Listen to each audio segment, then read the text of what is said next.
Só com esse pensamento, eu tenho que voltar, eu tenho que voltar, eu tenho que me ligar à minha raiz e tal. Eu falava muito, quero filmar a rua, quero filmar o bairro, filmar o povo, os problemas e tal. Então, casava certinho com a ideia do Hora da Notícia. Na verdade, por isso me convidaram também. Mas eu achava o seguinte, eu quero me libertar dele, mas eu não posso negar o filme. O filme é fruto de um destempero pessoal, mas é lindo o filme, eu ganhei até o prêmio France com ele e tal. Mas o Vlad estava tão voltado para o urgente ali, que era difícil até de dialogar. Mas eu acho que fazia parte do diálogo nosso, que às vezes era de divergência, como nesse caso, mas era de concordância no mais importante.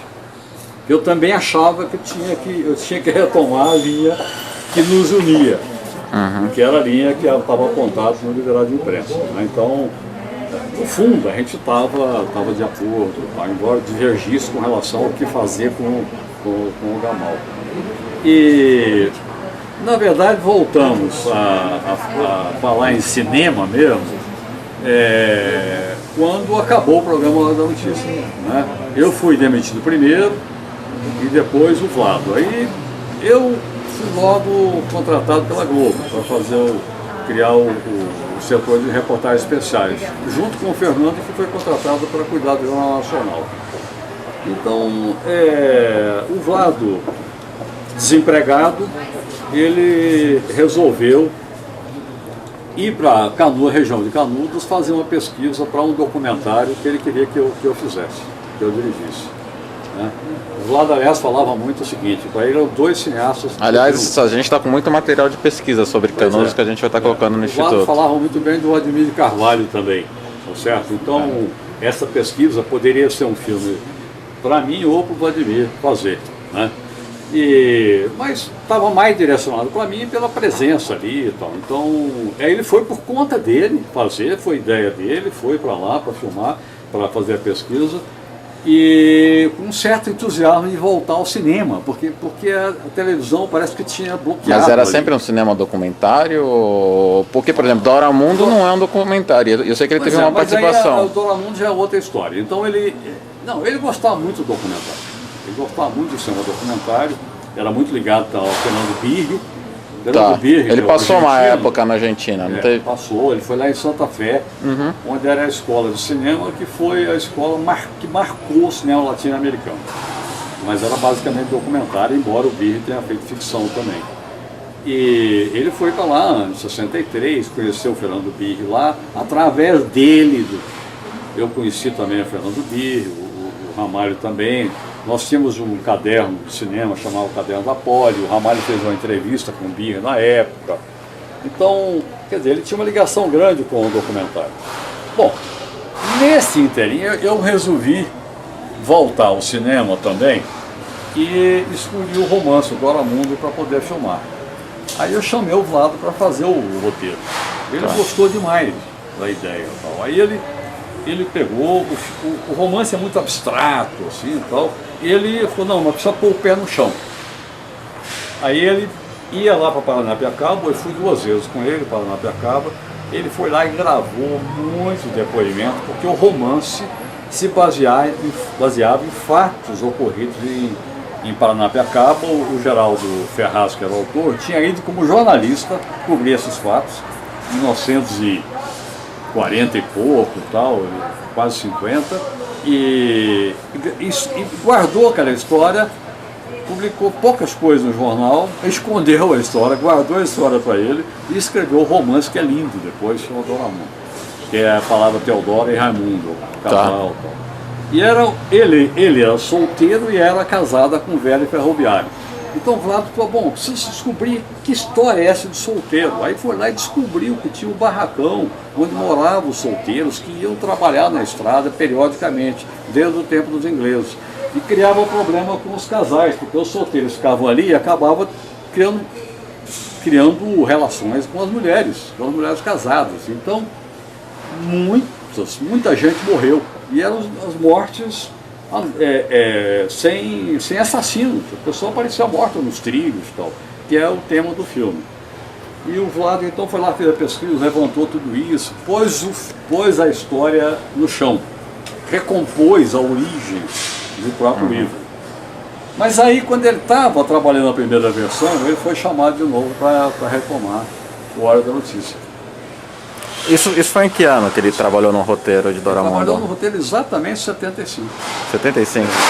75. Aí ele ficou muito chateado, Clarice lembra disso, que ele e a Clarice foram lá em casa, e ele queria, na verdade, o meu consentimento, porque o compromisso dele era comigo, então eu queria o meu consentimento. Ele explicou, contou que tinha sido chamado, aí estava chateadíssimo, não sabe o que fazer, ia abandonar o roteiro e tal. E eu disse, bom, mas isso é o mais importante e tal, o roteiro já está começado, agora a gente toma e tal. E então aí ele deixou o roteiro e eu retrabalhei o roteiro junto com algumas pessoas, tal, pessoas que trabalharam comigo depois no filme. Então a gente teve um curto período no final da vida dele, nos 2 últimos anos da vida dele, que a gente voltou a falar de cinema, mas aí os projetos não andaram. Andou, o de Canudos não foi feito, o Doramundo foi feito e graças a ele o filme tem esse pé no chão, tem essa carga forte de relacionamento com a vida, tal, os conflitos humanos. E aí o filme foi selecionado para Gramado, Festival de Gramado, já depois da morte dele, em 78. Eu filmei em 77, aí ele já não estava mais quando eu filmei. Aí em 78 foi para Gramado e eu ganhei o Festival de Gramado. E dediquei o prêmio a ele, que acabou marcando o filme profundamente. O filme começou a ser percebido em qualquer lugar, inclusive na Embrafilme e tal. Por exemplo, o filme foi convidado para abrir o Festival de Paris. O representante da Embrafilme em Paris era do SNI, o Kimon. O cara sumiu com a cópia e não deixou o filme ser exibido na abertura do Festival de Paris. Deu, inclusive, um incidente diplomático do Brasil e França naquele momento. Por causa disso, por causa da marca do Vlado no filme. Você trouxe um aspecto interessante, né? A gente conhece muito quais foram os problemas da imprensa na época da censura. Inclusive, uma das lutas do meu pai era em relação à liberdade de expressão.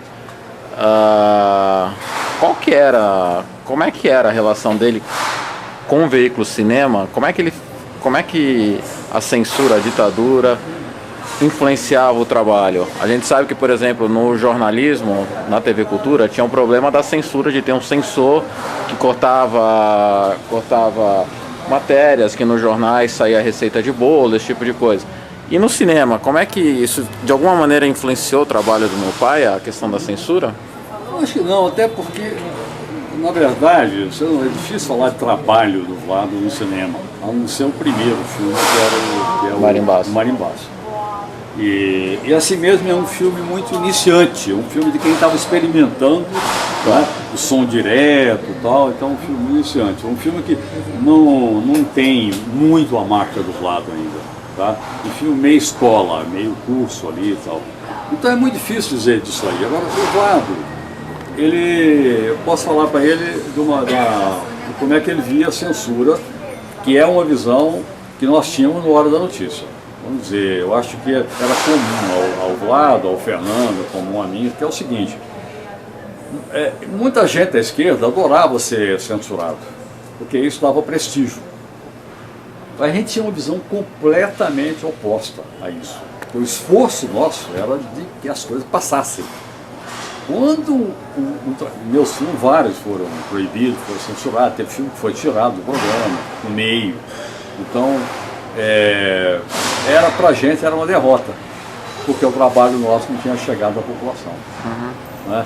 Então, o significado do trabalho nosso era a relação com a população, a gente tentar criar na população um desejo de discutir as coisas, informar coisas que outras pessoas não estão informando, de forma diferente, para que vejam as coisas de uma maneira diferente e tal, esclarecer as pessoas.